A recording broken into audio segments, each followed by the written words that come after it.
Muito bem. Então, gente, sejam bem-vindos aqui a mais uma aula de física da segunda disciplina de física de vocês, ondas e oscilações.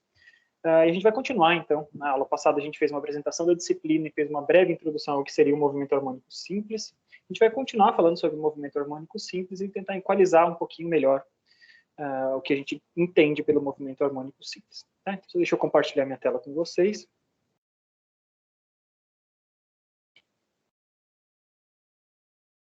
Se vocês tiverem alguma pergunta, como vocês já estão acostumados, né, usem o microfone mesmo. Né? Vocês já estão vendo a minha tela ou não? Sim, professor. Não, ainda não, na verdade. Não? Agora foi. Agora foi, né? Beleza. Então vamos lá. Vamos começar a ver aqui. Então, até onde a gente tinha ido na aula passada, né? Então, na aula passada a gente tinha basicamente definido alguns termos, né, importantes. Né? A gente definiu o que a gente entendia como amplitude, a distância máxima a partir do ponto de equilíbrio de um determinado sistema. Né? Então, se minha mola não... Se eu tenho um sistema horizontal, né, tem uma massa, uma mola está na horizontal, um comprimento nem comprimido e nem distendido, tem uma massa presa na extremidade dessa mola. Essa posição seria considerada a posição de equilíbrio desse meu sistema massa-mola. Se eu pego, então, e faço uma força, né, e desloco essa massa forçadamente até uma determinada posição, e a partir desse momento eu solto essa massa, esse ponto máximo onde eu cheguei é o que a gente tinha chamado de amplitude. Tá? Então, eu faço um movimento harmônico, geralmente ele vai desde um valor que eu determino que é o valor mais amplitude até o valor menos amplitude. E a gente definiu o que era um valor de ciclo, o que era um conceito de ciclo. Então, era para a gente voltar, todo o percurso que esse sistema em oscilação percorre, né, até retornar exatamente ao mesmo ponto, nas mesmas condições que a gente tinha anteriormente. Então, não basta a gente voltar até o mesmo ponto físico, porque a gente tem que repetir as mesmas condições. Eu estou naquele ponto de equilíbrio, aquele ponto do meio aqui, que a gente tinha desenhado x igual a zero, esse aqui era o meu ponto de equilíbrio, que vocês estão vendo agora. Levei a minha massa até o ponto A, soltei essa massa a partir do ponto A. Vocês percebem que logo em seguida essa massa volta a passar pelo ponto x igual a zero, mas ele não está nas mesmas condições que eu tinha anteriormente. Né? Ele está passando agora com uma determinada velocidade, e eu vou ter que esperar dar o ciclo inteiro até ele voltar de novo até esse ponto de equilíbrio ali no meio do caminho, com as mesmas condições de velocidade e aceleração. Tá? Então, um ciclo é isso, é a gente retornar exatamente ao ponto correspondente do nosso sistema. Em seguida, a gente viu o período, né? O período, então, era o tempo que levava para isso acontecer. O tempo que a gente demorava para conseguir completar um ciclo, voltar até exatamente o mesmo ponto onde a gente estava no ciclo. E a frequência, então, era quantos ciclos a gente conseguia completar em um segundo. O período, como a própria unidade sugere, era dado em segundos. O período em ciclos por segundo. E a gente consegue diretamente perceber que a gente tem uma relação de período e frequência são inversamente proporcionais. Tá?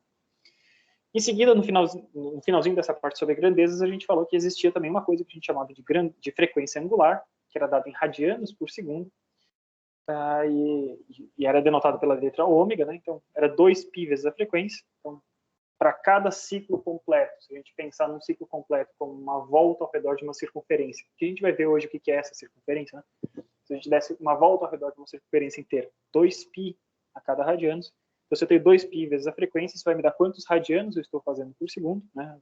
Como F me dava ciclos por segundo, para cada ciclo eu ando 2π, 2π vezes F me dá quantos radianos por segundo eu estou andando. Ou, de forma totalmente equivalente, 2π dividido por período, vai me dar exatamente o que eu preciso no nesse sistema correspondente. Tá? Então, a gente tinha visto que esses movimentos de oscilação, né, os movimentos, eles tinham a ver com uma força restauradora. Então, movimentos de oscilação são sistemas que têm um determinado ponto de equilíbrio, a gente excita esse sistema de alguma forma, ou seja, eu desloco a posição de uma massa, ou eu adiciono uma determinada força em um certo momento, isso excita esse cara para fora dessa posição de equilíbrio, tá? Mas em determinado momento, aliás, sempre que a gente está fora dessa posição de equilíbrio, aparece alguma coisa, então, que nos leva, que tende a fazer com que esse corpo retorne a essa posição de equilíbrio. Tá? E essa coisa que tende a fazer a gente retornar na posição de equilíbrio é que a gente chama de força restauradora. Quando a gente está pensando num sistema massa-mola, a força restauradora nada mais é do que a força da mola distendida ou comprimida em diferentes pontos do nosso ciclo. E a gente viu que quando a gente tem essa força restauradora diretamente proporcional à posição, então eu tenho uma determinada posição que caracteriza o meu sistema. No caso do sistema massa-mola, quanto que eu me desloco em x, quanto que essa massa se desloca em x, é o que define essa distância que caracteriza, né, uma grandeza que caracteriza a configuração do meu sistema. Se essa força restauradora é diretamente proporcional à posição, é o que a gente aparece diretamente no caso desse movimento harmônico simples, que é o caso mais comum, né? Desculpem a redundância, mas o caso mais simples possível que a gente pode tratar dentro desse contexto. Tá? E o movimento harmônico simples, então a gente tinha visto, geralmente não, o movimento, a força restauradora sempre tende a fazer a gente voltar para aquela posição de equilíbrio. Então, se o meu x é positivo, aquela força tende a puxar a gente no sentido negativo. Se o x é negativo, a força tende a empurrar a gente na direção do positivo. Por isso ele tem um gráfico como esse que eu estou mostrando para vocês, né? Um f de x é como se fosse... existe uma constante menos k aí, inclinada. A inclinação dessa reta é uma inclinação de menos k. E a gente sabe, então, que como essa é a única força que age sobre um sistema massa-mola, né, a gente pode escrever, então, que a força resultante, que é igual à força elástica, vai ser a massa vezes a aceleração. E na hora que eu isolo a aceleração, todas as acelerações acontecem na direção de x, no caso do sistema massa-mola, a gente chega à conclusão, então, que a aceleração de x, que nada mais é que a segunda derivada de x com relação ao tempo, isso vai ser igual a menos k sobre m vezes x. Tá? Então, é uma forma da gente chegar ali dentro. E a gente viu, então, no finalzinho da aula passada, que essa aproximação de movimento harmônico simples, ela é razoável para muitas coisas na física. Ela é razoável dentro de uma determinada faixa de amplitudes. Tá? Então, e a gente viu também que o movimento harmônico simples é alguma coisa que não envolve dissipação, não envolve perda de energia. Então, para tempos próximos do tempo da excitação inicial e para amplitudes relativamente pequenas, amplitudes impostas relativamente pequenas, a gente consegue aproximadamente simular ou descrever o movimento de alguma coisa através dessas equações do movimento harmônico simples. Tá? E como prometido, então, no final da aula da semana passada, a gente vai falar agora da relação entre o movimento harmônico simples e o movimento circular uniforme, que é uma forma de a gente entender por que a gente fala de frequência angular, aquela grandeza que a gente tinha visto antes. Tá? Ficou alguma pergunta a respeito das coisas da aula passada ou podemos tocar adiante? Tudo certo? Eu não estou vendo o chat, então vocês têm que abrir o microfone. Tá? Então, basicamente, o que a gente está falando agora hoje, né, é de relação entre movimento harmônico simples e movimento circular uniforme. A MCU é uma sigla que está meio em moda aí nos últimos anos, né, por outros motivos, não tem nada a ver com a nossa física. Mas vamos lá falar sobre esses dois temas. Então, por que a gente vai falar sobre o movimento circular uniforme? A gente não poderia simplesmente pegar o nosso movimento harmônico simples que a gente tinha visto na aula passada, que nos dizia que a segunda derivada do tempo no tempo da posição x era menos k sobre m vezes o x. Isso aqui é uma equação diferencial. A gente poderia simplesmente resolver essa equação diferencial. A gente tem diversas técnicas de resolução desse cara. Né? Técnicas de resolução de equações diferenciais. Eu poderia partir desse princípio e ir adiante, tá? Mas em termos da compreensão, o que está acontecendo aqui? Não sei o que eu cliquei. Acho que eu cliquei isso aqui. Tá, beleza. Estava tentando reconhecer caracteres sem perceber. Então, por que eu não faço isso? Né? Por que eu não estou... Não é essa a proposta da aula de hoje. Porque a gente vai ganhar bastante em compreensão no nosso sistema, na nossa descrição do sistema físico, se a gente comparar outras coisas que se comportam de forma similar a esse movimento circular, ao movimento harmônico simples. Então, o que é a proposta? A proposta é a seguinte, vamos imaginar, então, que eu tenho ali a minha massinha, tenho a minha parede, né? Eu tinha desenhado isso na aula passada, tem uma parede, uma massa na horizontal, deslizando sobre uma superfície perfeitamente lisa. Isso tudo são idealizações, óbvio, né? Está conectada a uma mola. Vou desenhar um pouquinho mais longo esse cara aqui. E a gente vai e excita esse bloquinho, né? Leva ele até um determinado ponto aqui de amplitude. E ele vai oscilar, a gente tinha visto isso, entre esses dois pontos. O ponto mais A e o ponto menos A. Tá bom? Agora, paralelo a isso, né, digamos que fosse uma vista lateral, a gente vai pegar então uma vista superior de uma outra coisa. Agora imagine que a gente tenha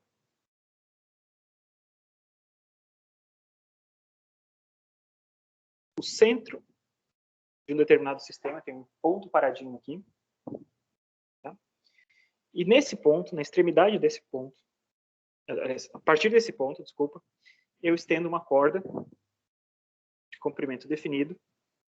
E ao final dessa corda, a gente põe uma determinada partícula. Tá? Tem uma bola ali, no ponto dessa partícula. E a gente impõe rotação sobre esse camaradinho aqui. Por conveniência, vamos dizer que ele está girando nesse sentido aqui, tá? No sentido anti-horário.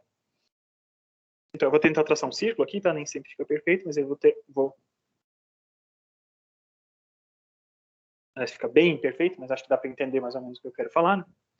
Então, a gente vai fazer com que esse cara vai encarar esse carinha como se ele estivesse percorrendo esse ciclo. Ao longo desse caminho, a corda é inextensível, então você tem o comprimento definido, tá? Essa corda define um determinado raio. E essa massinha, então, está girando ao redor desse centro. Tá bom? E a gente vai comparar, então, agora as posições X, né? Eu tinha definido X como se fosse essa posição aqui, deixa eu trocar de cor. Para essa massa eu tinha definido X positivo como se ele tivesse vindo para o lado de cá. E para esse camaradinho aqui também, considerar que eu tenho um eixo X positivo para o lado de cá. Tá? Mais X.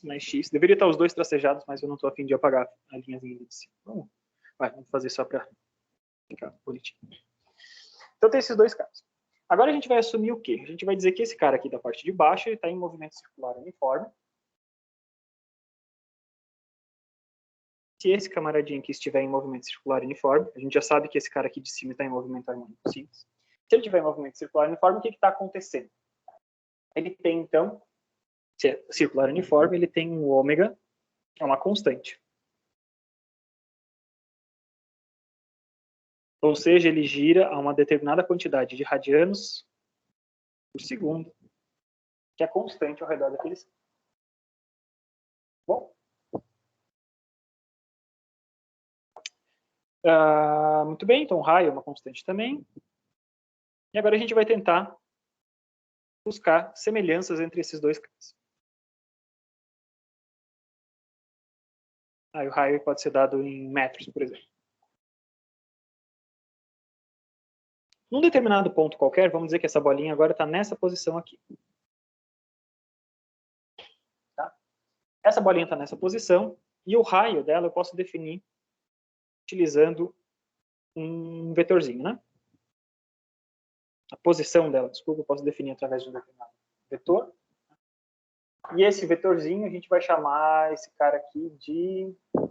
Vamos chamar de qualquer coisa, não preciso seguir exatamente a mesma coisa que o livro está seguindo. Vamos chamar esse cara aqui de vetor V. Nesse instante, no instante específico onde a bolinha está naquele ponto, girando no sentido anti-horário, ela está com um ângulo, está perfazendo um ângulo de θ com relação ao eixo X que a gente tinha definido originalmente.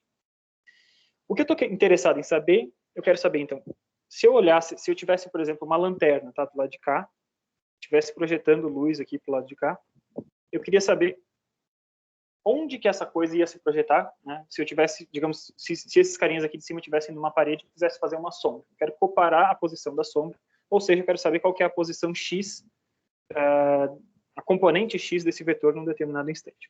Então, estou trazendo esse cara para cá, e eu quero saber, então, quanto é que vale esse camaradinho aqui embaixo.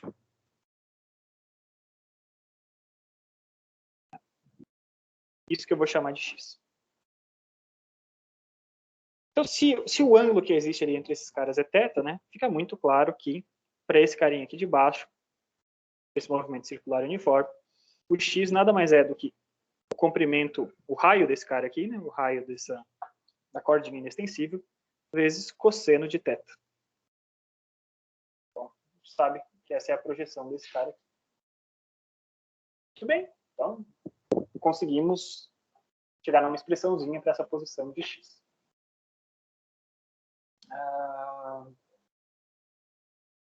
Muito bem, muito bom. Agora, para aquela posição específica, tá? Então, não vamos chamar de V esse carinha aqui, só para a gente não confundir com velocidade. Vamos chamar esse cara aqui de Rzinho. Tá? Então, naquela posição específica, a velocidade instantânea daquela partícula que estava ali é determinada por um vetorzinho V de velocidade, tá? E vamos chamar esse ponto aqui de ponto Q, então V de Q. Então, eu estou tangente àquele ponto. Tá? E se eu quiser, então, para a posição desse cara, eu simplesmente peguei R cosseno de θ, e a gente pode pensar também na velocidade desse cara. Né? Então, quanto é que é a velocidade projetada sobre o eixo X? Vou fazer a mesma coisa que eu tinha feito antes, vamos trocar a cor dessa velocidade aqui.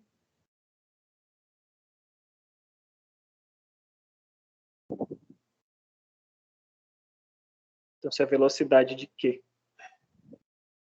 está dessa forma, a gente vai tentar projetar e descobrir quanto é que vale essa velocidade projetada na direção de x. Então, v q na direção de x. Se vocês perceberem, se esse cara ali é tangente à outra curva, né? O θ que estava ali na parte de baixo, ele migra para a parte de cima aqui, né? Então, o θ está ali em cima. E se eu quiser saber, então, quanto é que vale a componente de vq na direção de x, a gente percebe diretamente que esse cara está apontando na direção negativa de Q, na diretiva negativa de X, então é VQ, vezes agora ele é o cateto oposto. Camarada, então eu tenho menos VQ vezes seno de θ. Tá? E além disso, se a gente tem um movimento circular uniforme, para a aceleração em si eu vou desenhar um outro círculo, tá? Para a gente não se confundir, mas é o mesmo para esse mesmo movimento.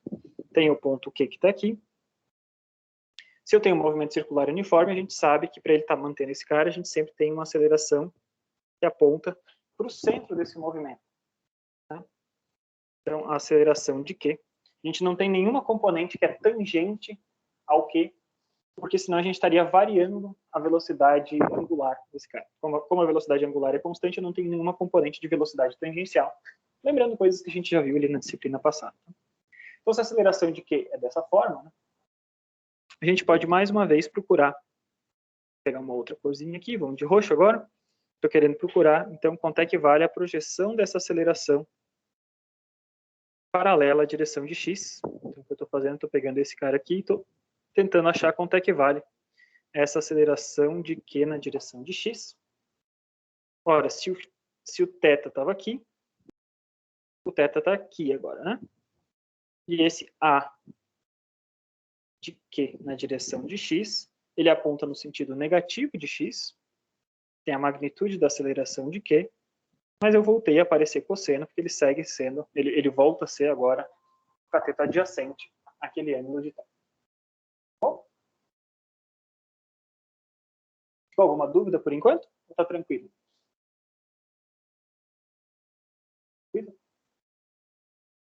Muito bem, então a gente sabe quais são as projeções na direção de x dessas coisas, tanto da posição, quanto da velocidade, quanto da aceleração, para esse movimento circular uniforme. Tá bom? A gente já vai voltar e fazer a comparação com o movimento harmônico simples. A gente só está relembrando coisas do movimento circular uniforme. Vamos tentar descobrir, então, quanto é que valem esses carinhas aqui, né? Aceleração de Q e velocidade de Q, por exemplo. Tá? Em um movimento circular uniforme, a aceleração de Q, que eu chamei antes, é a aceleração centrípeta.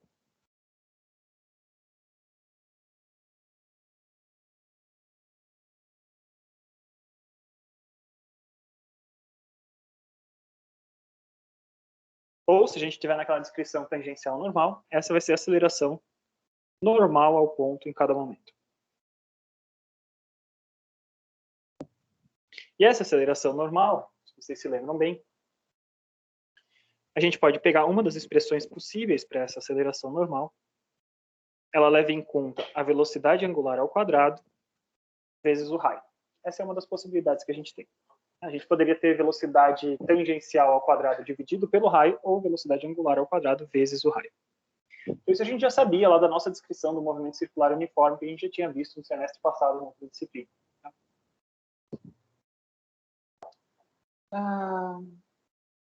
Tudo bem? Então, sabendo disso, né? Se eu sei que AQ vale isso, vamos pegar e vamos recuperar aquela expressão para AQx. Então, a componente na direção de x vai ser menos AQ vezes cosseno de θ. E AQ, então, é ômega ao quadrado R cosseno de θ. Beleza? Mas R cosseno de θ a gente já viu que vale o próprio x. Então, esse cara aqui vai ser menos ômega ao quadrado vezes x. Perceba, R cosseno de θ vale x. Apareceu R cosseno de θ aqui, então menos ômega ao quadrado vezes x. Beleza? E agora a gente chega num ponto interessante. Se a gente sabe que a aceleração é menos ômega ao quadrado de x, e a gente sabe, retornando ao que a gente já sabia, o que a gente já sabia no movimento harmônico simples?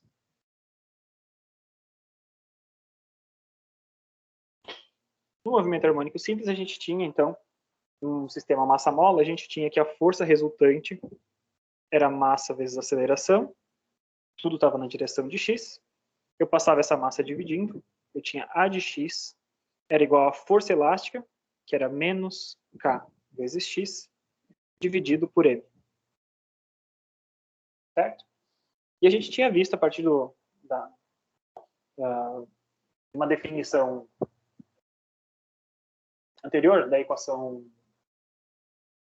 pegar aqui qual que era exatamente a equação que eu tinha passado para vocês, é a seguinte, né? A gente tinha visto isso aqui nessa forma, né? D2x dt2 era menos K sobre M vezes x. Então, lá onde a gente estava. Então, se esses dois caras, se a gente puder comparar esses dois caras, comparando esses dois caras, eu tenho uma expressão para aceleração de x proporcional a x, e aqui eu tenho uma expressão para aceleração de x proporcional a x. Então, se esses dois caras estiverem relacionados, a gente chega à conclusão, chega a uma relação clara. Então, o movimento harmônico simples seria igual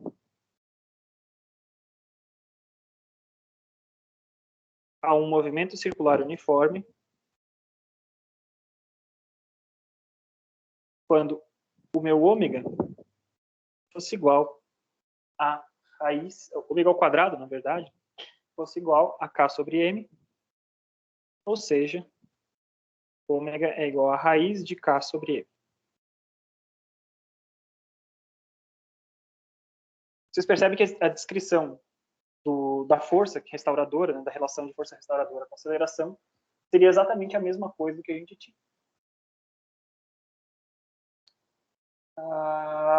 E agora sim fica claro porque que a gente estava introduzindo, né, a aceleração angular, quando a velocidade angular, desculpa, ômega, quando a gente estava introduzindo aquele meu sistema massa-mola simplesmente. Tá?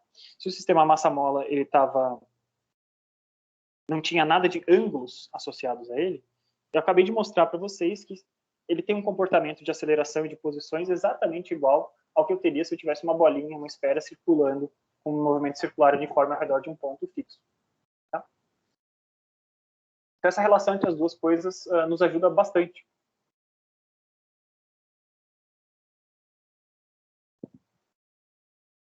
Seguindo adiante, aqui estou olhando para o livro, tá? Por isso estou Só refletindo mais um pouquinho para ver se eu não esqueci de nada. Então vamos rever agora, então, as nossas definições que a gente tinha para período e para frequência, tentando envolver essa grandeza, né, de ômega ali dentro. Tá? A gente tinha visto o seguinte, a gente tinha visto que a frequência, vamos começar do jeito que a gente tinha descrito antes, né? Ômega era 2π vezes a frequência, então vamos isolar a frequência. A frequência vai ser ômega dividido por 2π. E o ômega agora a gente sabe que é raiz de K sobre M, né? Então, esse cara aqui vai ser 1 sobre 2π raiz de K sobre M. Da mesma forma, a gente tinha visto que ômega era 2π sobre o período. Vamos isolar o período, então eu troquei o período e o ômega de posição, né? Então eu tenho 2π dividido por ômega. Isso aqui vai ficar 2π raiz de M sobre K. Não, um movimento harmônico simples. Bom. Então, agora a gente tem condições, né, sabendo que a gente está relacionando esses dois tipos de equacionamento, né, a gente pode utilizar todo o equacionamento que a gente tinha de solução do movimento circular uniforme e aplicar ele para o movimento harmônico simples. Bom. Então, o que acontece, né? Vamos refletir primeiro um pouquinho. Né? Qual é a influência, né, dos parâmetros, antes da gente partir para o equacionamento efetivo, tá? Então, como M e K influenciam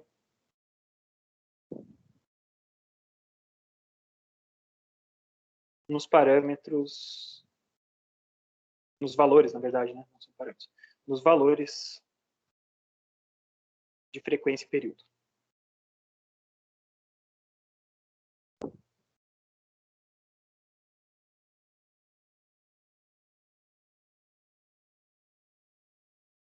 Então vamos olhar para as últimas equações que a gente escreveu. Se a frequência ela é 1 sobre 2π raiz de K sobre M, quando K sobe, eu tenho o quê? Eu tenho que a minha frequência sobe.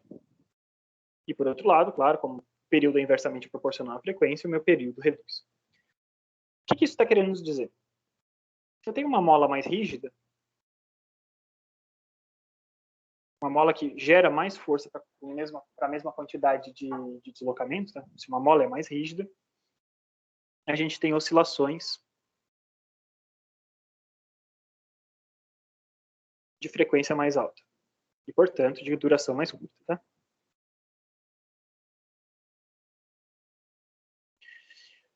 Se, por outro lado, eu tenho uma massa que aumenta, os efeitos são contrários. Né? Então, se a mola é a mesma, tá? Nesse caso aqui, a mola ficava constante. Nesse caso aqui, a rigidez da mola fica constante, mas a massa que eu estou associando ali ao final daquela mola aumenta de massa.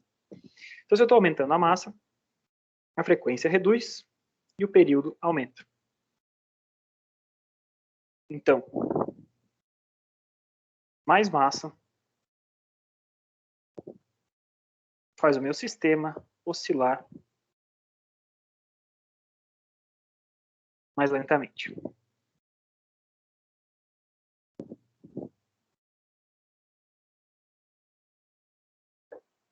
Beleza?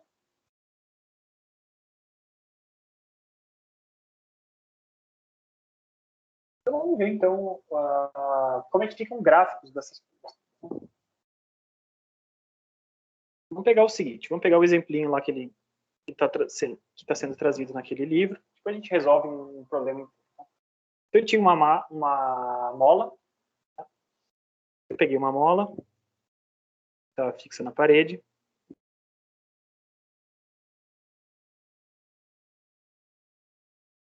Puxei essa mola com uma determinada força, fiz 6 newtons de força.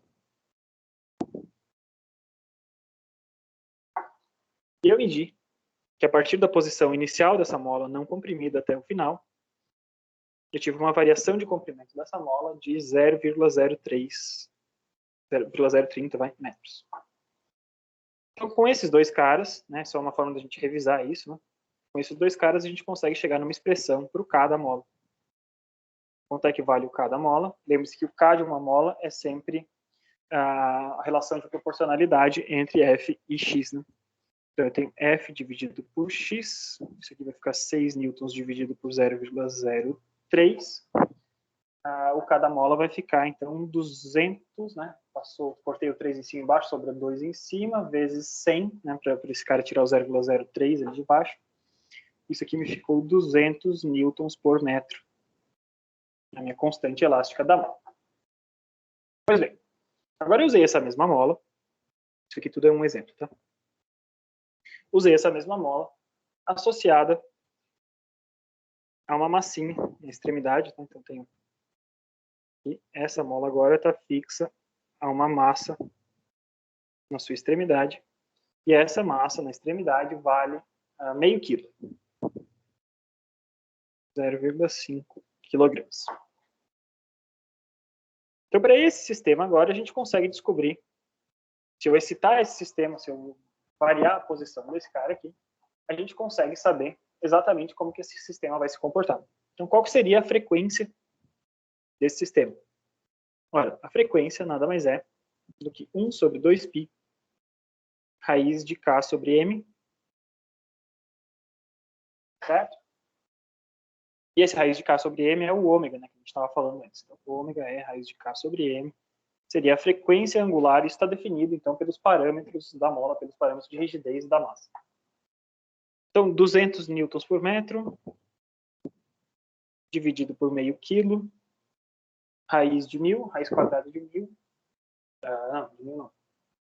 E meio, estou dividindo por meio, multiplicando por 2, então 400, né? Raiz quadrada de 400, esse cara aqui me deu 200 radianos por segundo. Tá? Então, se eu tenho 200 radianos por segundo, jogo ali naquela forma e divido 20 radianos, né? Raiz de 400, desculpa, 20 radianos por segundo. Jogo naquela fórmula ali, agora sim, dividido por 2π, então fica 10 dividido por π, dá 3 irmãos quebrados, tá? Então dá uns 3,2 Hz. Esse sistema para excitar. Isso corresponde a um período de 1 sobre F, 1 dividido por 3,2, que dá um período de 0,31 segundos.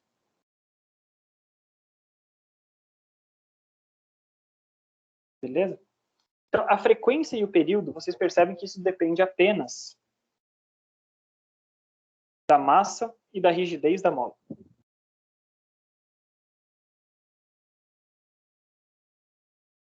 Professor, Pois não.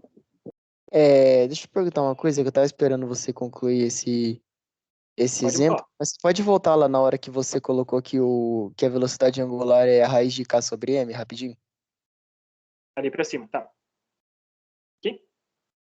Ou mais para Não, cima? lá na definição mesmo, na hora que você foi colocar, que você estava explicando. Isso, aí. Eu não entendi essa parte do... Eu acho que, tipo, meio que travou minha internet, não, aí pulou um pouco pra frente, aí eu esperei pra perguntar. Tudo bem. Travou para mais alguém? Pode ter sido a minha internet também. Ou vocês estavam acompanhando? Acho que não. Talvez seja só para você, mas eu explico. Não tem problema, tá? Então é o seguinte. O nosso objetivo, né? Talvez, não sei se ficou bem claro ali. A gente chegou, então, no final da aula passada, nessa expressão básica para o movimento harmônico simples. Dizia que a segunda derivada de x com relação a tempo era menos k sobre m menos k sobre m vezes x. Então, a proporcionalidade entre x e a segunda derivada de x, tá? Com uma constante que a gente estava chamando de... que a gente sabia que tinha a ver com a constante da mola e a massa.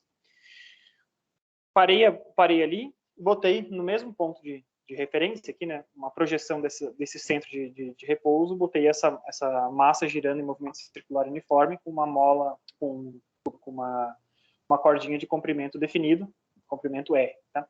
Se esse comprimento é R, essa massa está girando ali ao redor, a gente tem as relações do movimento circular uniforme, que nos permitem chegar em expressões de posição, de velocidade e de A de x. A minha proposta era o seguinte: o que acontece se eu tiver, ao invés de olhar esse movimento circular de cima, se eu estivesse olhando ele meio de lado e vendo o que estava acontecendo na projeção só sobre esse eixo x? Eu quero saber quais são as posições e acelerações ao longo desse eixo x dessa bolinha que está girando ao redor. Como se eu tivesse uma lanterna iluminando e projetando contra a parede. Tá? Então, o que eu estou fazendo aqui, além, talvez uma coisa que eu devesse ter falado, né? Esse R aqui, quando esse R é igual à amplitude do movimento do MHS, a gente está comparando esses caras, tá? Então, na hora que ele está no valor máximo de x desse movimento circular uniforme, eu estou no valor máximo de amplitude no movimento harmônico simples, e no menos amplitude, menos raio, da forma equivalente. Quando tudo isso é verdade, né, eu queria ver se existia uma forma de a gente relacionar essas duas coisas. Se a gente relacionar essas duas coisas, eu preciso chegar numa expressão similar. Né? Tinha uma expressão para aceleração, mostrando que a aceleração devia ser diretamente proporcional a x. Então, a aceleração era menos k sobre m vezes x. Vamos ver, nesse movimento circular uniforme projetado sobre o eixo x, se eu chego em algo semelhante. Então, eu peguei ali a posição desse cara, descrevi como é que variava aquela posição, né? X é r cosseno de θ. Velocidade desse cara, velocidade vai ser menos a velocidade, a magnitude da velocidade tangencial, vezes seno de θ. E a aceleração desse cara vai ser menos a aceleração centrípeta dele, vezes cosseno de θ, porque eu estou projetando tudo sobre o eixo x. Ora, cheguei à aceleração na direção de x, vai ser menos a magnitude da aceleração, vezes cosseno de θ. No movimento circular uniforme, essa aceleração centrípeta, ela é um parâmetro definido, né? Alguma coisa que tem a ver com a velocidade angular, que é constante para esse movimento circular uniforme. Então, a gente sabe que a aceleração centrípeta vai ser ômega ao quadrado vezes r. Isso aqui é alguma coisa que a gente já sabia lá da descrição do movimento circular uniforme, como a gente viu na disciplina de física do ano passado. Tá? Então, se esse é o caso, no lugar de escrever AQX é igual a menos AQ vezes cosseno de θ, no lugar de AQ eu vou botar ômega ao quadrado R. Tá? E na hora que eu ponho esse ômega ao quadrado R, pinta imediatamente R cosseno de θ. Como pintou R cosseno de θ, eu olho para as minhas expressões que eu tinha de posição, velocidade e aceleração, e eu percebo que, opa, R cosseno de θ é o x. Ou seja, a minha expressão de aceleração na direção de x também é, no caso do movimento circular uniforme, também é um parâmetro que multiplica x. Então, é diretamente proporcional. Existe uma proporcionalidade direta entre a aceleração na direção de x e a posição de x nesse movimento circular uniforme projetado sobre o eixo x.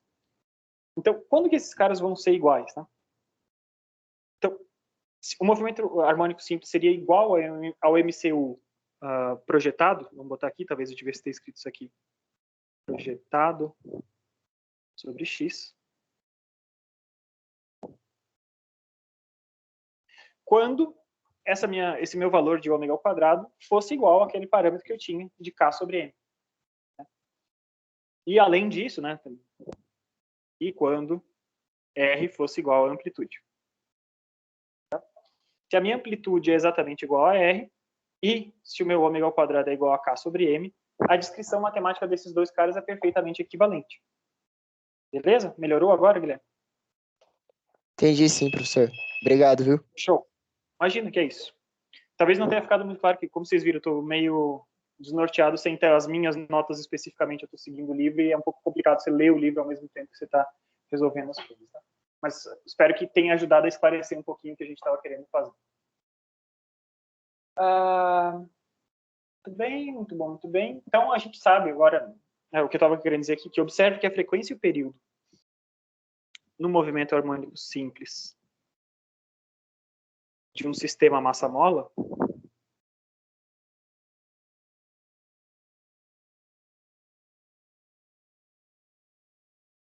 isso depende exclusivamente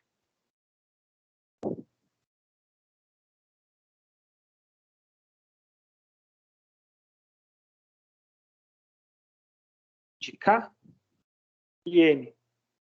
Ou seja, né, não depende da amplitude. O que eu quero dizer com isso? Imagina que eu tenho uma mola, então, tá? E eu vou pegar essa mola e uma massa e eu vou testar diferentes amplitudes para esse cara. Então, eu vou desenhar. Imagina que é sempre a mesma mola, eu estou fazendo várias medições diferentes para ela, tá? Vou desenhar 3 aqui, só para a gente não exagerar muito, tá? Então, eu tenho aqui a molinha. Vou tentar desenhar mais ou menos igual aqui.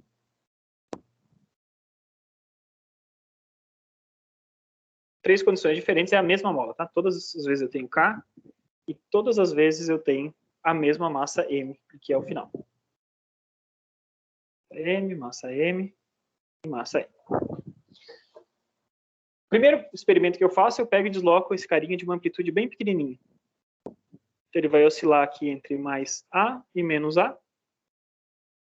As posições de início e de fim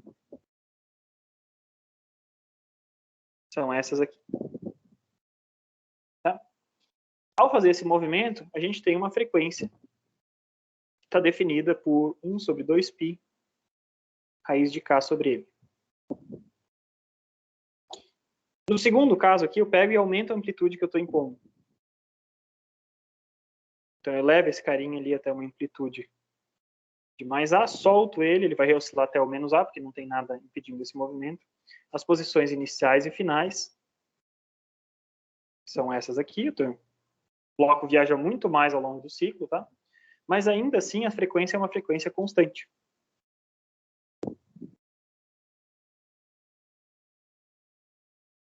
E por fim, eu posso pegar e exagerar um monte, tá? Eu posso botar as posições de amplitude, o quanto eu quiser, o tamanho que eu quiser. E sempre para um sistema massa-mola, a frequência e, consequentemente, o período estão definidos diretamente pela constante de mola e pela massa que está sendo associada.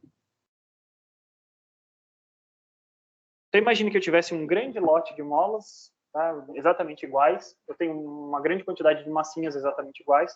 Cada uma delas a gente leva uma amplitude diferente, né? Faço tipo uma escadinha do jeito que eu estou desenhando aqui. Solto elas todas ao mesmo tempo. Como a frequência disso é exatamente igual, todos esses caras vão demorar exatamente a mesma quantidade para completar um ciclo.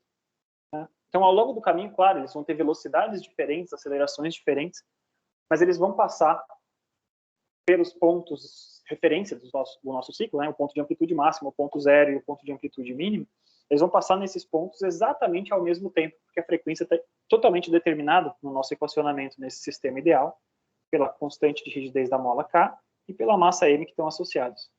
Contanto que esses dois caras sejam conhecidos, a frequência vai ser constante. Tá? Adiantando um pouquinho, todo sistema que se comporta como se fosse um movimento harmônico simples, tá? Ele tem essa característica de ter as frequências definidas pelos parâmetros gerais do problema. Então, você imagina que você tem ali um outro sistema que se comporta aproximadamente como um movimento harmônico simples. Eu tinha falado para vocês que era um pêndulo. Então, você vai num parquinho ali de criança, tá, num playground, e é bem comum você ver a seguinte situação. Você tem vários balanços, tá?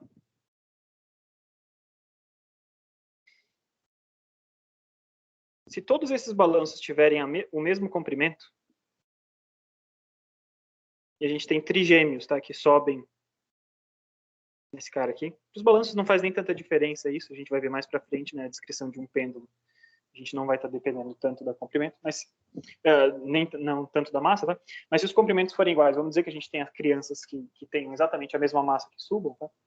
Se tudo for igual, eu posso ter uma criança que está se balançando bem devagarinho, tá? Fazendo uma oscilação bem curtinha aqui.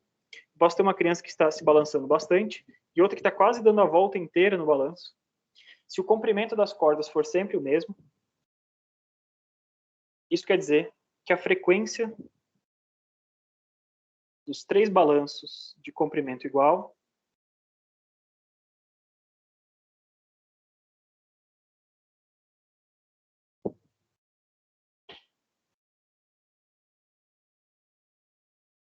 será idêntica.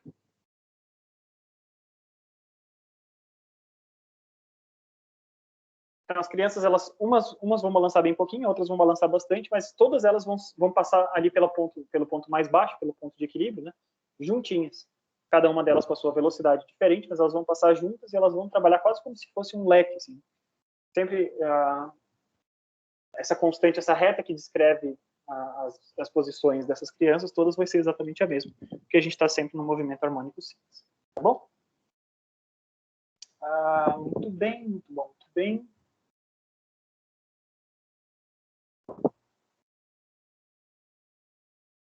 Então vamos ver agora, vamos tentar equacionar um pouquinho melhor o nosso sistema, ou não um pouquinho melhor, vamos avançar um pouquinho mais no equacionamento do nosso sistema, tá? Então, se a gente está convencido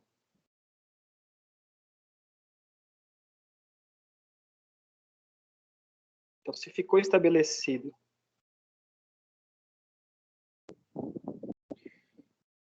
o paralelo entre o movimento harmônico simples e o movimento circular uniforme, como a gente mostrou agora há pouco, tá? A gente pode, então,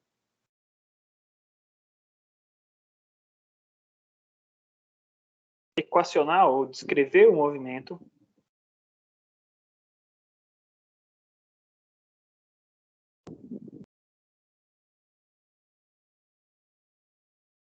de um oscilador harmônico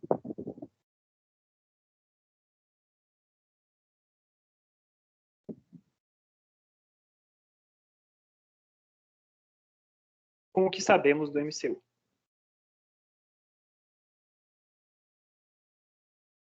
O que a gente sabia do MCU? Ora, a gente tinha visto que a posição x desse cara tinha a ver com o raio vezes o cosseno do ângulo. Tá? Quem que é esse ângulo? Então, se a gente souber descrever quem que é esse ângulo, né, fazer uma referência, uma relação entre o que é esse ângulo e alguma coisa que tem a ver com o movimento harmônico simples, a gente vai ter uma expressão descrevendo como que x varia. Tá? Então, vamos pensar um pouquinho o que a gente pode fazer ao longo do tempo. Tá? Vamos supor que quando o tempo é igual a zero,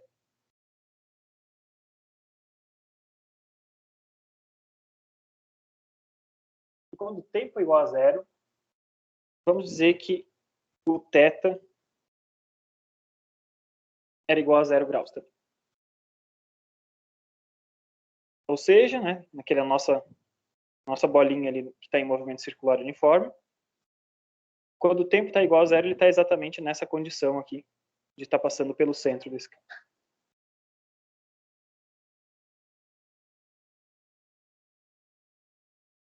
Muito bem. Então, se esse cara aqui estava igual a zero, a gente sabia que esse cara aqui valia. O que é o meu objetivo? O que eu estou procurando? Eu estou procurando uma expressão para x em função do tempo. Tá? E eu sei como que θ varia em função do tempo. Que θ em função do tempo nada mais é do que, para essas condições aqui de t igual a zero, θ igual a zero, eu sei que esse cara aqui é ômega vezes t. Eu tenho tantos radianos por segundo, basta multiplicar por quantos segundos eu tenho, isso vai me dar uma expressão do θ em função do tempo. Tá?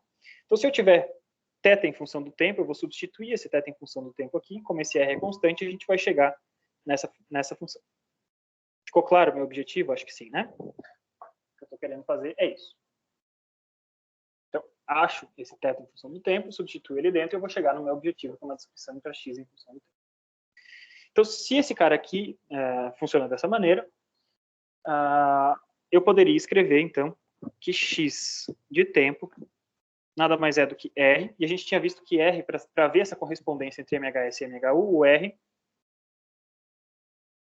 era igual à amplitude do movimento. Poderia deixar R, tá? Mas só para a gente voltar à nomenclatura de amplitude, eu vou passar a escrever A aqui. Então, esse cara aqui seria A vezes cosseno de ômega t. Isso era uma expressão possível desse cara aqui. Só que, claro, no caso geral, a gente não está exatamente com t igual a zero, com θ igual a zero, quando t igual a zero. Então, o que é o nosso caso geral? No caso geral, quando t igual a zero, θ vai ser igual a um determinado valor que a gente vai chamar de φ. Esse cara φ, vocês devem ter visto já várias vezes, é o que a gente chama de ângulo de fase.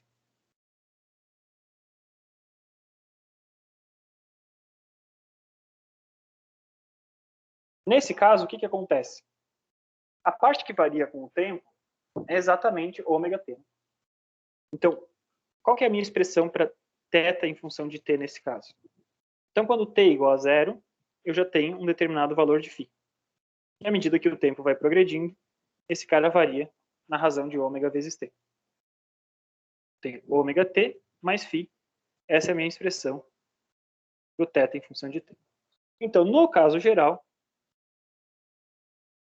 a gente chega aqui, existe uma expressão possível para x de t da seguinte forma. Amplitude vezes cosseno de ômega t mais φ.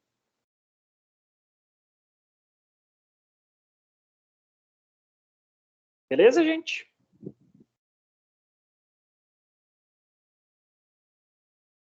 E se essa é a minha expressão de x, tá? E lembrando que, né? Lembrando que a gente sabe que no movimento harmônico simples, para o movimento harmônico simples que a gente estava vendo ali, para a correspondência existir, né? A gente está definindo que ômega vai ser raiz de k sobre ele. Isso é perfeitamente legítimo de fazer, né? Eu estou querendo descrever alguma coisa que varia a sua posição dependendo do valor de k e de m. E eu estou querendo dizer, esse cara seria exatamente igual a uma bolinha que girasse com um ômega constante ao redor de um centro fixo, né? Contanto que ele girasse com essa velocidade angular, ômega. Então, se existe um ômega que eu posso chamar de raiz de k sobre m, esse cara entra ali dentro e a gente consegue descrever x em função do tempo. Então, eu cheguei agora sim numa expressão para x em função do tempo.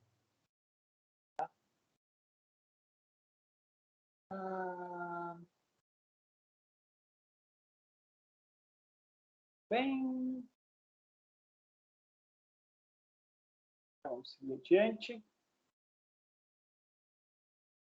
Hoje a gente vai fazer uma coisa legal de olhar para as expressões todas, as expressões temporais desses caras que a gente está montando e ver qual é a influência de cada um desses parâmetros serem alterados ao longo do tempo sobre o gráfico dessa função ao longo do tempo. Tá? Então, vamos ver se a biblioteca avança. Beleza. Vai.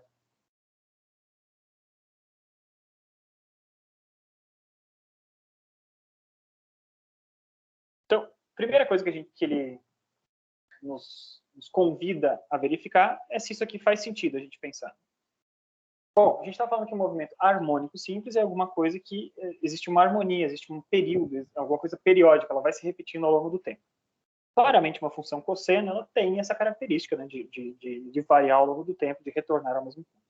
Além disso, a gente sabe que o cosseno ele permanece entre o valor de mais 1 e menos 1, ou seja, x de t ele nunca vai superar o valor de a, que é um pouco a nossa definição de amplitude. O ponto máximo de deslocamento a partir do ponto de repouso é o mais amplitude, e o ponto mínimo é o menos amplitude. Essa equação, que a vezes uma função cosseno, isso garante que a gente esteja sempre no máximo entre mais a e menos a. Tá? Tranquilo quanto a isso. Que mais que a gente consegue expressar aqui?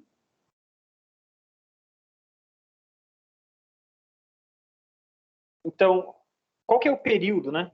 Vamos pensar na função cosseno. A função cosseno, ela completa um ciclo.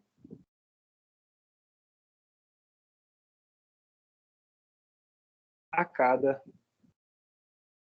2π radianos. Tá? Na hora que eu dei uma volta completa, eu chego no final. Tá? Então, sempre que esse carinha ali, que esse argumento ali da função cosseno ela aumenta em 2π, a gente retorna ao mesmo ponto de antes. Então, se a gente começa em t igual a 0, o tempo necessário para a gente completar uma oscilação completa, digamos que a gente comece ali, se o nosso, para a gente voltar exatamente para o mesmo ponto, a gente vai voltar de novo para o ângulo φ, né? Então, para voltar para o mesmo ângulo φ, quer dizer o quê? Que quando o ômega t, esse cara aqui vale exatamente 2π. Tá? E esse t, claramente, né, no caso, se eu estou querendo saber quando é que eu completo um ciclo, esse t vai ser o período, né, o t maiúsculo. Tá? Então, o período vai ser nada mais do que 2π dividido por ômega, que é exatamente a expressão que a gente tinha visto antes, 2π raiz de m sobre k. A gente já sabia, né, a expressão que a gente tinha antes. Bem...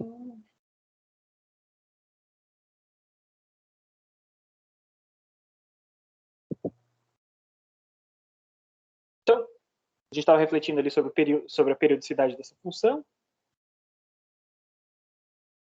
A gente viu que como cosseno de ômega t mais φ sempre vai ficar,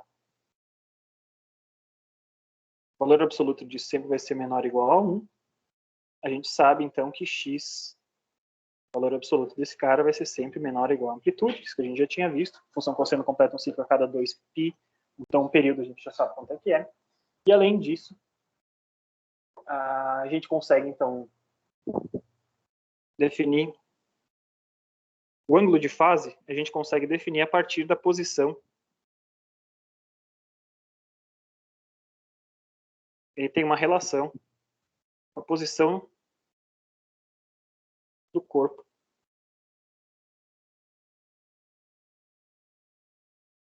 quando t igual a 0.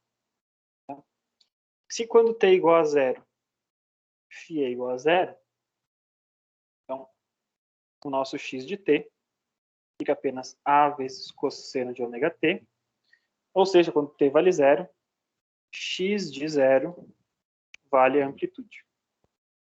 Então, o que é um ângulo de fase igual a 0? É o caso que a gente tinha descrito inicialmente, da gente pegar a mola, levar até o máximo de amplitude, e a partir desse momento eu começo a contar o meu tempo de oscilações e solto essa massa. Tá? Então, quando eu começo com a massa parada na posição de A e solto essa massa, isso quer dizer que eu tenho um ângulo de fase igual a 0.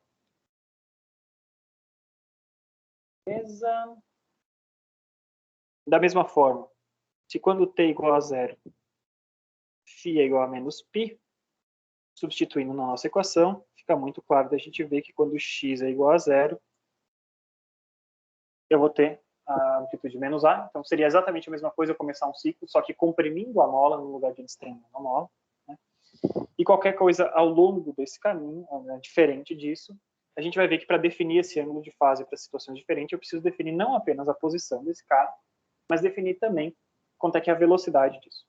Então, se o meu corpo começa um ciclo sempre com velocidade igual a 0, o meu ângulo de fase sempre vai ser ou 0 ou menos π. Tá? De fase π, né, gente? Não menos. Então, foi π. Então, voltando, né? Se eu desloco a minha massa com velocidade igual a 0, eu começo a partir de velocidade igual a 0, então esse ângulo sempre vai ser 0 se eu tiver distendido a minha mola, ou π se eu tiver comprimido a minha mola. Esses ângulos de fase diferentes de 0 ou π, eles aparecem quando a gente começa a contar o tempo referência do meu movimento com uma velocidade que não é igual a 0. E a gente já vai ver por que isso acontece.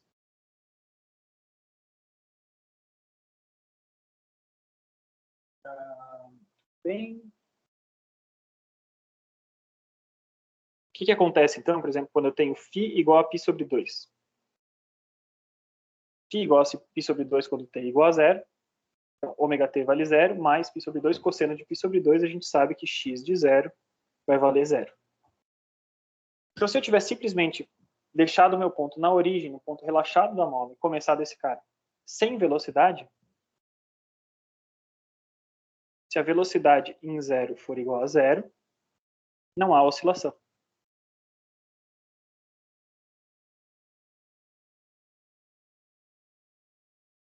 Tá bom?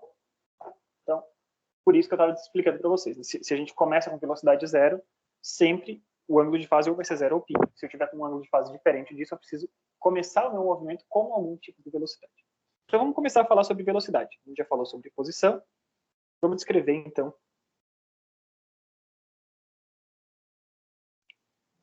velocidade no MHS.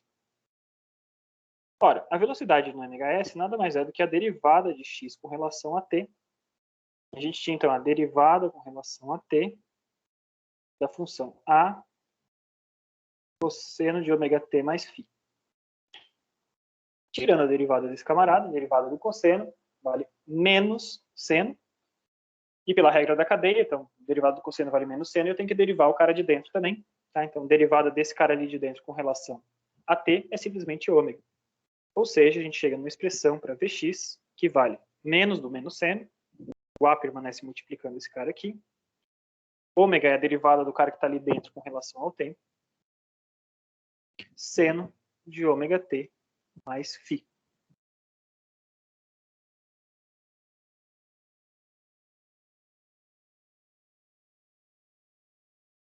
Temos a expressão para velocidade. Agora vamos voltar ali em cima, né, para essas diferentes possibilidades para ângulos de fase, e vamos ver o que acontece com a velocidade em cada um deles. Tá? Se quando t é igual a 0,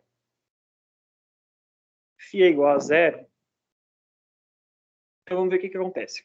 Φ é igual a zero, T é igual a zero, então eu tenho seno de zero desse camarada, e a gente descobre, então, que V de zero vale zero, como eu tinha dito. Se, por outro lado, quando T é igual a zero, Φ vai ser igual a π, então comprimi a minha mola, jogo o π aqui dentro, T igual a zero, Φ vale π, seno de π vale zero também, e eu descubro, então, que V de zero vale zero. Quando eu tenho T igual a zero e o ângulo de fase igual a π sobre 2, o que acontece? Vamos jogar π sobre 2 aqui dentro desse cara, tá? T igual a zero, então ômega t vale zero, seno de π sobre 2 vale 1, e a velocidade de zero, então vale A vezes ômega. Negativo, né?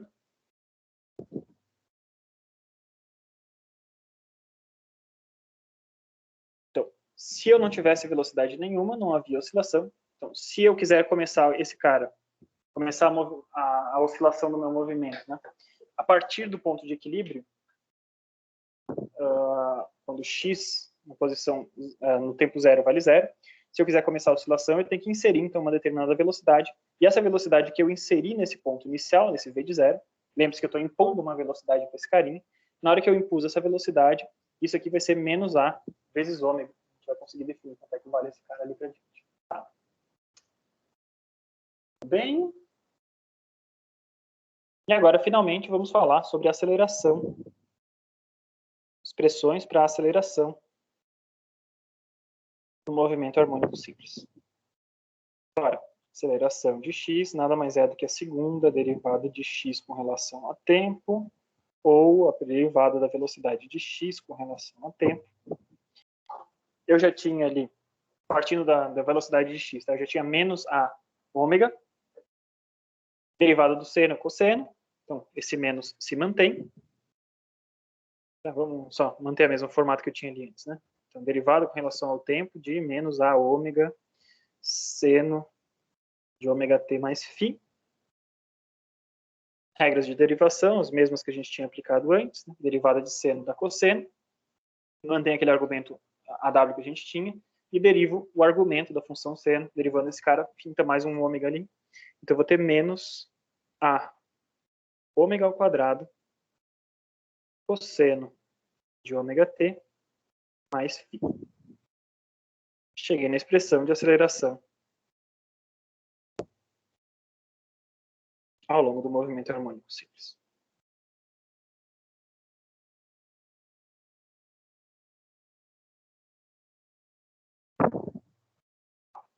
Beleza? Então, esse carinha aqui, temos esse carinha aqui. A gente pode, de novo, ver o que acontece para cada um dos casos de ângulo de fase, tá? Então, se t vale zero e φ vale zero, quanto é que vale a aceleração desse cara? Esse cara aqui vale zero. Tudo que está dentro do argumento aqui vale zero. Cosseno de zero vale 1. Então, a aceleração no instante zero vale menos a ômega ao quadrado. Se quando o tempo é zero, φ vale π, a aceleração de zero vale mais a ômega ao quadrado. Se quando t vale zero, φ vale π sobre 2, né? Por caso quando a gente começa a nossa oscilação exatamente sobre o ponto do centro desse cara, né? Do ponto de equilíbrio. Então, esse argumento aqui, t vale zero, φ vale π sobre 2, cosseno de π sobre 2 vale zero, e a aceleração de zero vale zero. Isso é coerente? É coerente, né? Então, quando eu estou começando a minha oscilação na amplitude máxima, a aceleração que está aparecendo naquele momento vai ser a aceleração máxima, ela é proporcional ao deslocamento da mola, à distorção da mola. A mola está no seu ponto mais distorcido. Então, eu tenho menos a ômega ao quadrado de aceleração. O menos quer dizer que a gente está puxando. Ele está na posição A mais A positivo, né? Estou puxando ele com o máximo de força em direção à posição de equilíbrio. Se, por outro lado, eu começo com a mola totalmente comprimida, ele está empurrando, né? A tendência da mola é empurrar esse cara na direção positiva com essa aceleração, a ômega ao quadrado. E, por outro lado, quando eu começo a oscilação com o bloco exatamente sobre a posição de origem, iniciando com uma determinada velocidade, essa posição de origem, minha posição de referência, a mola não está distorcida. Como a mola não está distorcida, ela não pode gerar força nenhuma, e sem gerar força, a aceleração que essa mola está impondo sobre o bloco é exatamente igual a zero. Tá? Então, vamos pegar os gráficos desses camaradinhos aqui.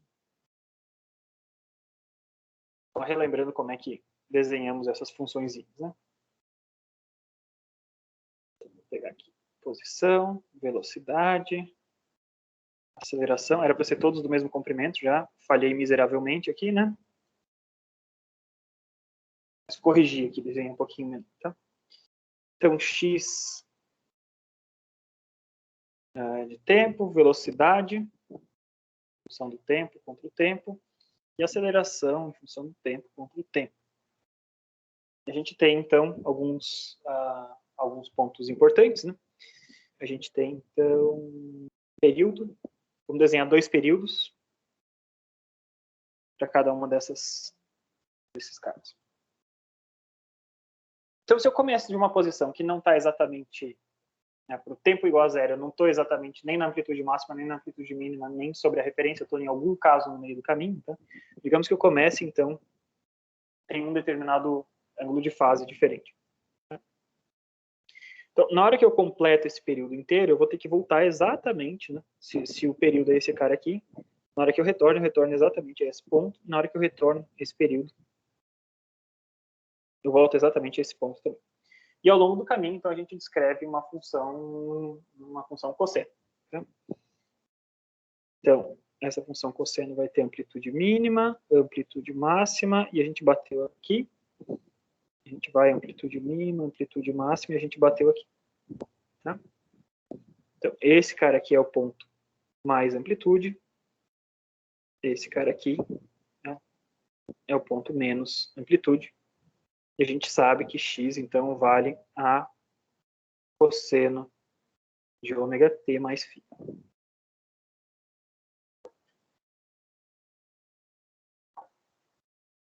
Em seguida, a gente tem, então, a velocidade como valendo menos ômega a vezes seno de ômega t. Então, eu vou estar partindo de um determinado instante. Deixa eu só marcar aqui as amplitudes, tá? Só para a gente não se iludir que é exatamente a mesma coisa, que a amplitude está multiplicada por um outro valor. A amplitude máxima da velocidade é ômega a. Amplitude mínima menos ômega a. Quando a gente está na posição máxima, a velocidade é nula. Quando a gente está na velocidade máxima, a posição é nula. Tá? Então, eu estava aqui mais próximo de zero, aqui eu estou chegando, então, nessa posição aqui. Quando eu completo um período, eu vou voltar para essa mesma posição, e quando eu completo 2 períodos, eu volto para essa mesma posição.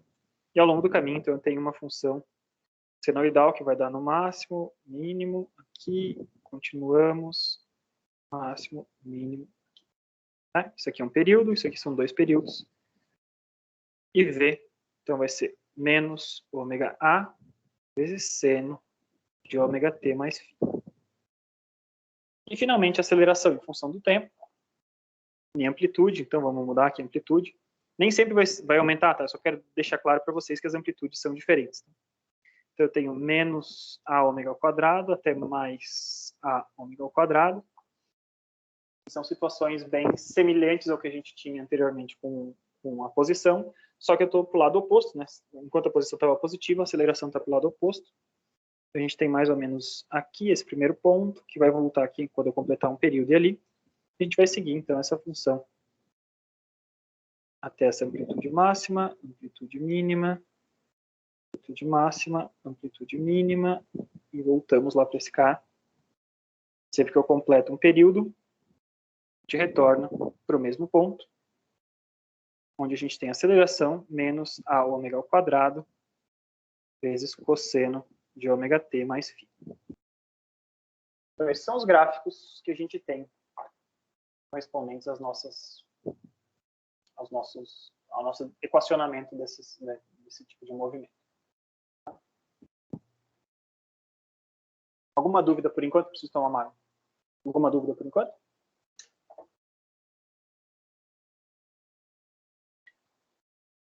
Vocês já viram isso antes? Ah, professor, a gente viu um pouco quando estava falando de corrente alternada.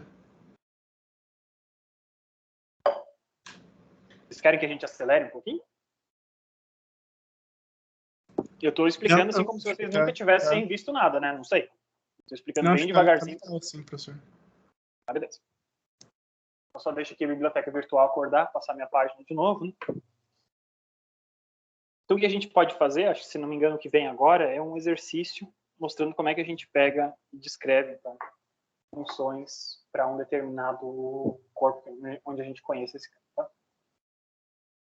Antes da gente fazer esse exercício, então a gente só vai observar algumas coisinhas. Tá?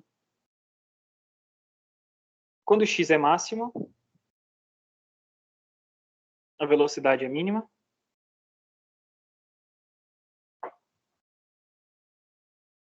Posso dizer isso? Sim, x máximo... A velocidade é nula, né? Desculpa. X, quando ele está no máximo ou no mínimo, a velocidade é nula. E a aceleração, correspondentemente, vai ser ou um mínimo, levando em conta os sinais, ou um máximo. Tá? Quando x vale zero, a aceleração vale zero. E a velocidade vai ser ou um máximo, ou um mínimo, dependendo do lado para o qual a gente está passando. Se eu estou passando da esquerda para a direita dessa posição de equilíbrio, ou da direita para a esquerda, a gente vai ter duas condições diferentes. Tá? Então, isso é sempre bom a gente pensar nesses caras, existe essa relação entre os máximos ou o mínimo. Muito bem. Para achar, então, um ângulo de fase, eu tinha falado para vocês que isso depende da condição inicial. Se eu falo para vocês qual é a condição inicial, se eu levo ele até a amplitude e solto um bloco, a gente consegue definir que esse cara vai valer ou 0 ou π, beleza? Mas no caso geral, quando eu começo a contar o meu tempo, onde eu tenho tanto um deslocamento quanto uma velocidade, o ângulo de fase pode assumir outros valores. Tá?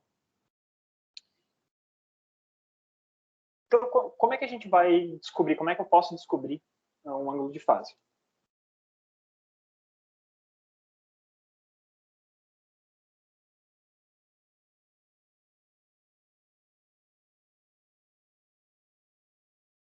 Então, a gente pega t igual a zero. Quando t igual a zero, a gente vai ver quanto é que vale x e quanto é que vale v. Por quê? X a gente sabe que vale a cosseno de ômega t mais φ. E v a gente sabe que vale menos ômega a seno de ômega t mais φ. Quando t é igual a zero, esses caras aqui, então x de zero vale a cosseno de φ.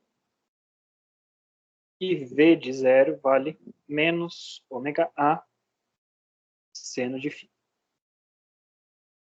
Se eu quero descobrir quanto é que vale φ, eu posso pegar o seguinte, posso pegar v de zero e dividir por x de zero.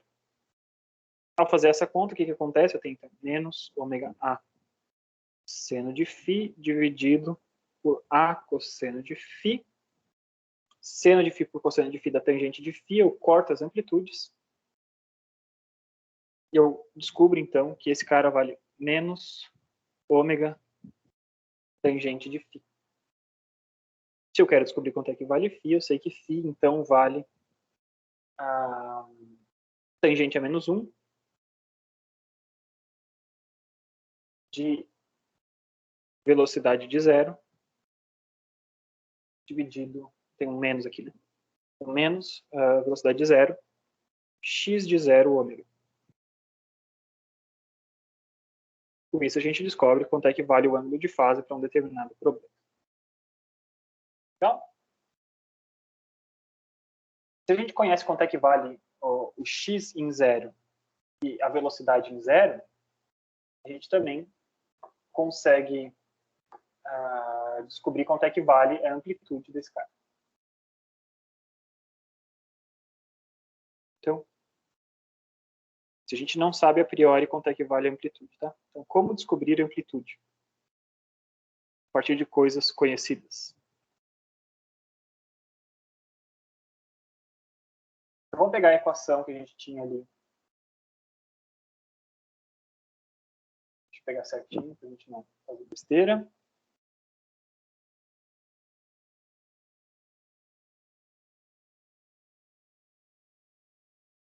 Está super lenta a biblioteca virtual da Pearson hoje. Não sei para vocês se vocês estão usando. Virar uma página está demorando minutos às vezes. Tá? Mas o que seria a ideia? A gente tem que trabalhar então com essas funções. Eu vou partir dessa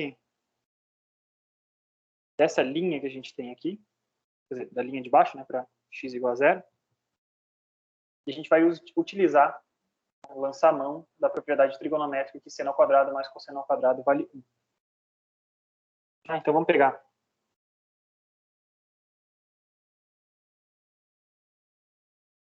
x de 0, a gente viu que vale a cosseno de φ.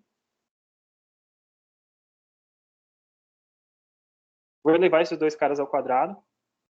Então eu tenho x de 0 ao quadrado. Esse cara aqui vai ficar a ao quadrado. Cosseno ao quadrado de φ.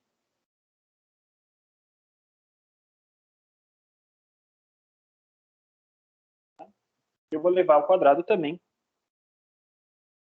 a equação de v de 0 igual a menos ômega a seno de φ. Então eu sei que v de 0 ao quadrado vai ser ômega ao quadrado seno ao quadrado de φ.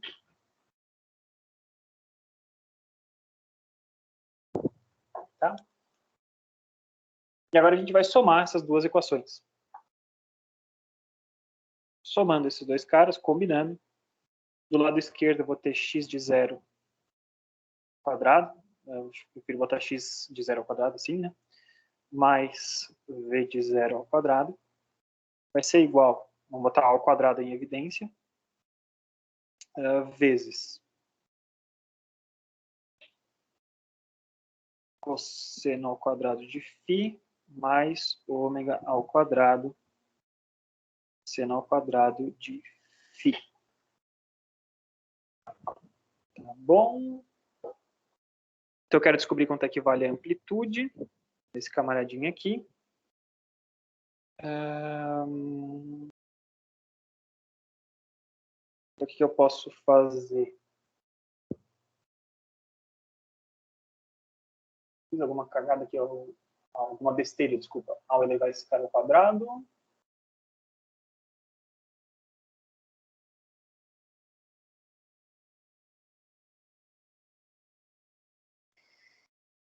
Primeiro, claro, besteira minha, né? Poderia ter dividido esse cara por ômega antes, né? Então, faço v dividido por ômega, passo esse ômega ao quadrado para o lado de cá. Tá? Beleza? E agora sim o negócio desenrola.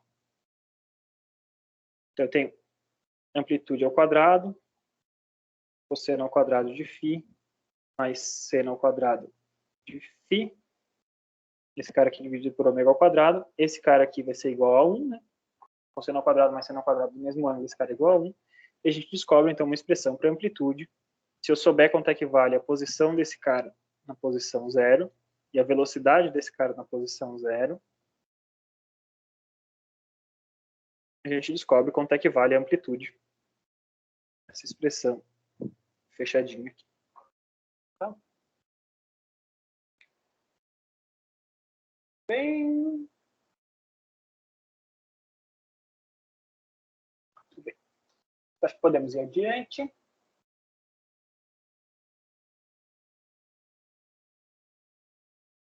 Vamos pegar, então, vamos fazer o exemplinho que está descrito ali.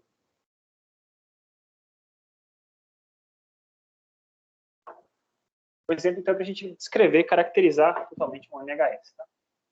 Então, para aquele problema que a gente tinha antes, lembre-se, né, a gente tinha K valendo 200 newtons por metro, uma massa de meio quilo,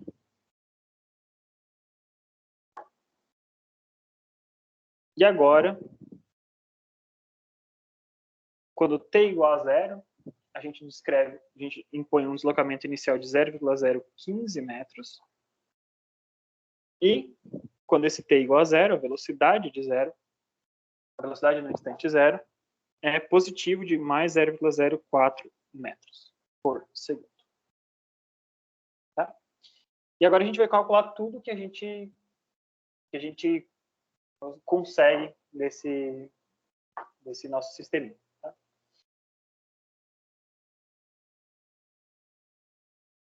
Então, se eu quisesse saber informações a respeito do período e frequência, tanto faz, né? Independe da amplitude, independe das condições iniciais. Então, isso a gente já achou anteriormente. Qual que seja a condição inicial, qualquer que seja a condição inicial, se a gente mantém o mesmo K e o mesmo M, a gente sabe quanto é que valem esses Ks. Tá? Agora eu quero saber quanto é que vale a amplitude. E a amplitude a gente vai utilizar, então, aquela expressão que a gente tinha antes. Então, eu tenho raiz de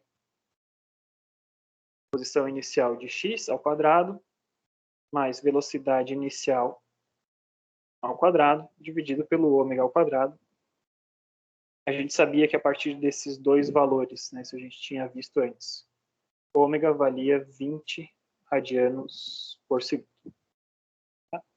Então, basta a gente substituir, a gente vai ter raiz, então, de 0,015 ao quadrado, mais 0,04 ao quadrado, dividido por 20 ao quadrado, que dá 400. Fazendo essas contas todas, a gente chega que a amplitude desse cara vai ser 0,025 metros. Em seguida, a gente pode achar quanto é que vale o ângulo de fase. E mais uma vez, vamos lembrar das nossas expressões antes. Simplesmente a tangente é menos 1 de menos velocidade inicial, dividido pela posição inicial, vezes ômega. Ou seja, tangente é menos 1 de menos V0 x0 ômega, ou seja, tangente a menos 1 de 0,4 dividido por 0,015 vezes 20. Fazendo essa conta aqui, vocês verão que esse cara vale menos 53 graus, ou seja, menos 0,93 radianos.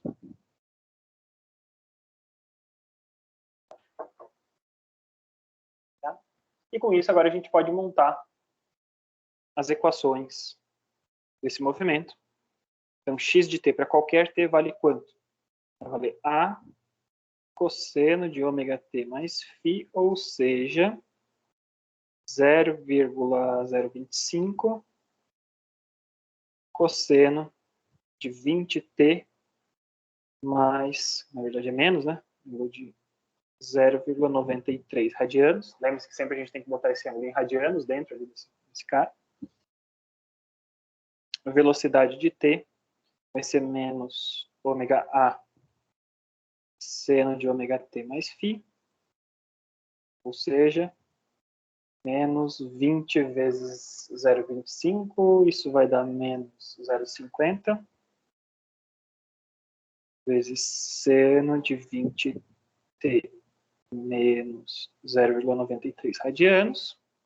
E, finalmente, a aceleração em função de tempo, menos a ômega ao quadrado, cosseno de ômega t mais φ. Então, menos 0,025 vezes 20 vezes 20, então, vezes 400. Esse cara aqui vai dar menos 10 vezes cosseno de 20t menos 0,93 radianos. Então, com isso, a gente descreveu totalmente esse movimento harmônico simples dessa mesma mola que a gente tinha anteriormente para aquelas dadas condições iniciais. Se a gente mudasse as condições iniciais, mudariam então a amplitude e o ângulo de fase, a gente mudaria então esses parâmetros A e φ dentro dessas equações. Tá? A gente ainda tem 5 minutinhos aqui antes da gente acabar o tempo. Tá? Eu acho que é interessante a gente já começar a falar, explicar, plantar a semente do que a gente vai falar na aula que vem. Então, tudo isso que a gente estava fazendo até agora até agora, a nossa descrição do MHS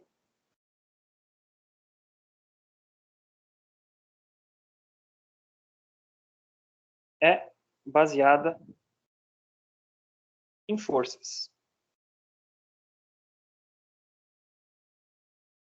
Tá? É uma descrição exclusivamente ou essencialmente newtoniana. A gente associou, então, a força de restituição, a posição desse cara, a gente fez várias coisas que estão relacionadas com forças nesse camaradinho aqui. O que a gente vai propor, então, na próxima aula, vamos começar a fazer agora, mas a gente vai explorar bastante na próxima aula, é que a gente pode descrever, com vantagens até, podemos descrever o MHS em termos de energias.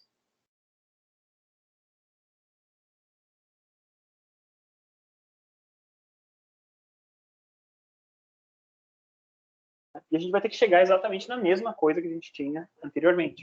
Tá? Então, quando a gente está pensando no MHS,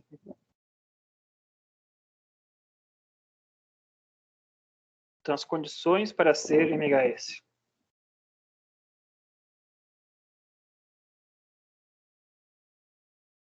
A gente tinha dito que a gente tinha que ter um sistema com força restauradora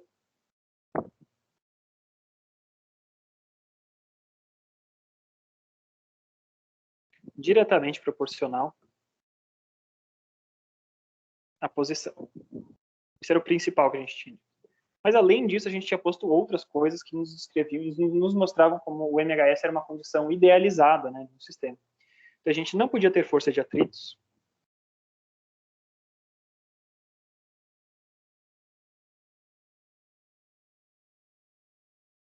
Ou seja, não há perda de energia.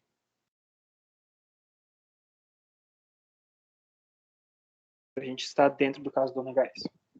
Então, se não há perda de energia, a gente pode, e a gente está falando em termos de energias, né? A gente pode ver que a descrição do MHS em termos de energia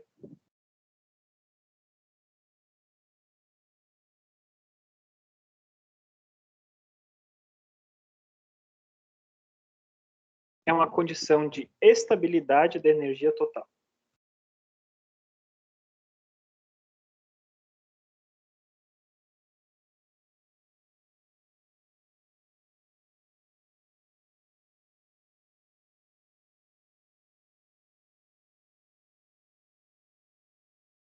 Então, a energia total do sistema tem que se conservar em qualquer momento, porque não existe nada que faça esse sistema perder energia. Lembrando que perder energia é gastar energia, né, e dissipar essa energia para alguma coisa. E a única forma que a gente poderia ter de dissipação de energia seria atrito, né, atrito daquele bloco contra a superfície, daquele bloco contra as moléculas do ar. Se a gente está em movimento harmônico simples, a gente despreza todos esses casos, tá? Então, isso é o que a gente chama, né, o MHS é, então, um caso que a gente chama de conservativo. A gente conserva a energia. Então, em todo momento, para todo T, a energia total é uma constante, é uma propriedade do meu sistema ao longo do caminho. E a gente já viu ali no final da disciplina do semestre passado formas da gente descrever as energias que estão envolvidas para esse caso do MHS. Quando a nossa mola acumula energia, ela pode acumular energia potencial elástica.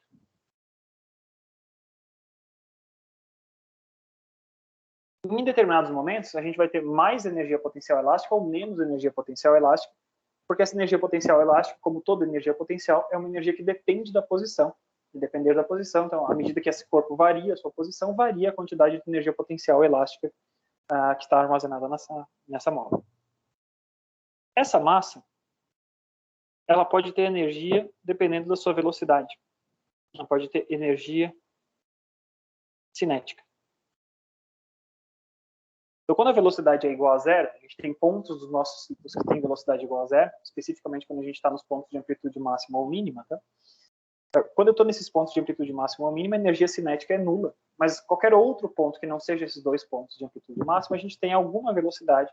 E na medida que a gente tem alguma quantidade de velocidade, né, a gente tem, então, alguma quantidade de energia associada à energia cinética. Se não existe nada que dissipe energia nesse meu sistema, eu sei que a minha energia total vai ser sempre a energia potencial elástica desse cara,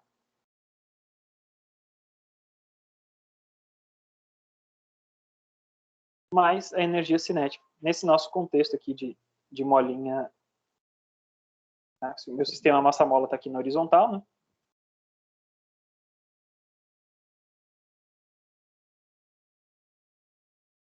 A cota vertical da posição dessa massa não muda.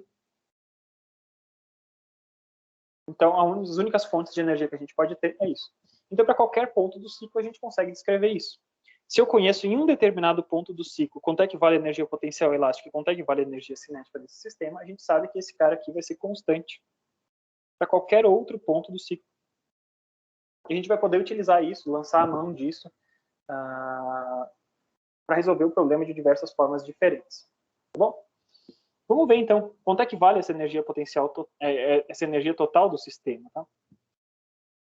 Vamos levar em conta que a gente esteja no ponto de amplitude máxima, ou, de forma totalmente equivalente, menos A também. Tá? A gente vai ver por que esse cara é igual. Então, a energia potencial elástica, a gente lembra que esse cara da energia potencial elástica, ele tem uma forma que é de meio vezes K vezes X ao quadrado. Deformação da mola elevado ao quadrado vezes o K dividido por 2. Isso nos dá a energia potencial elástica que está armazenada nessa mola. Por sua vez, a energia cinética vale meio de massa vezes velocidade ao quadrado. Tá? Então, quando eu tenho um x igual a A, lembre-se que, pelas nossas equações, velocidade tem que valer igual a zero. Quando x é máximo, a velocidade é nula. Então, nesse ponto, a energia total do meu sistema é apenas a energia potencial elástica. E essa energia potencial elástica vale 1/2 de K vezes A ao quadrado.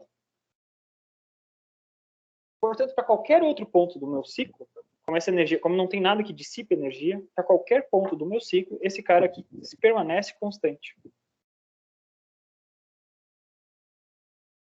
Então, para qualquer T, ou seja, qualquer posição que a gente puder ter, a minha energia total, que vai ser 1/2 de K vezes X de T ao quadrado, mais 1/2 de massa vezes essa velocidade de T ao quadrado, esse cara vai ter que ser igual a 1/2 de K vezes A ao quadrado.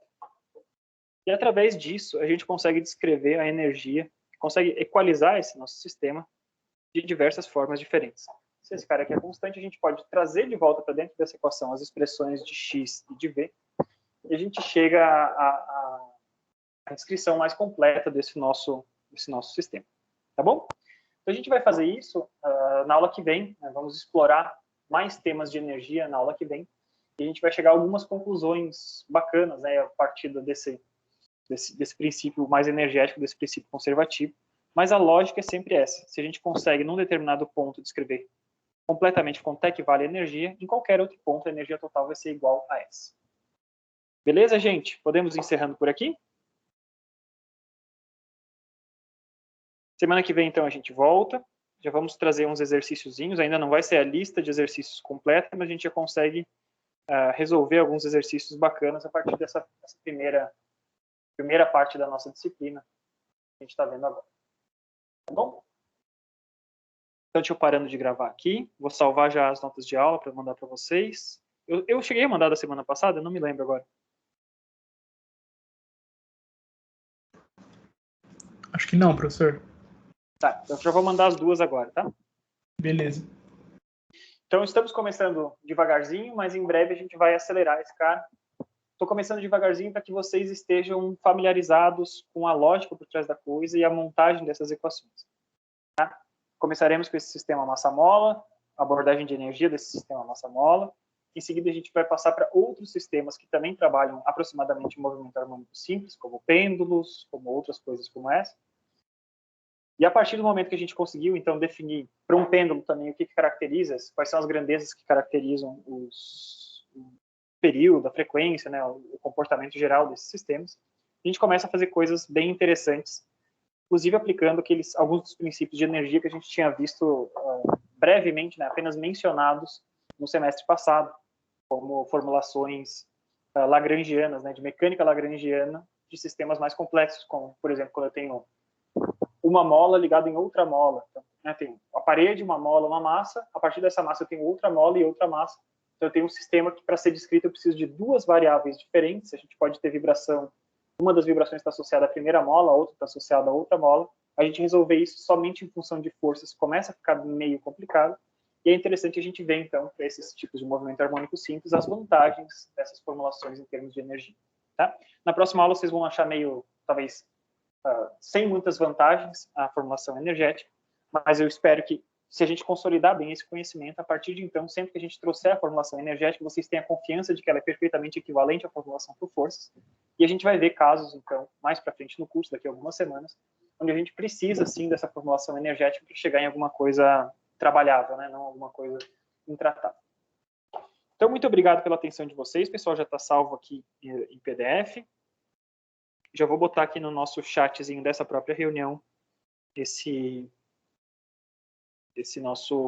as notas de aula de hoje. Se vocês tiverem alguma pergunta que não lembraram hoje, joguem ali no nosso diálogo aqui, ou vão no próprio Moodle e deixem as perguntas por lá. Eu estou tentando deixar o Moodle um pouco mais atualizado mais frequentemente. Acho que da semana passada já está tudo certinho. Não está as notas de aula por lá, mas a aula já está por lá. Vamos ver se esse semestre eu consigo ser um pouquinho mais certinho com relação a isso. Gente, muito obrigado para vocês. Valeu pela atenção. E muito em breve a gente vai se falando de novo. Valeu, gente. Valeu, professor. Obrigadão aí. Professor. Obrigado pela aula aí. Eu que agradeço pela atenção. Valeu, gente.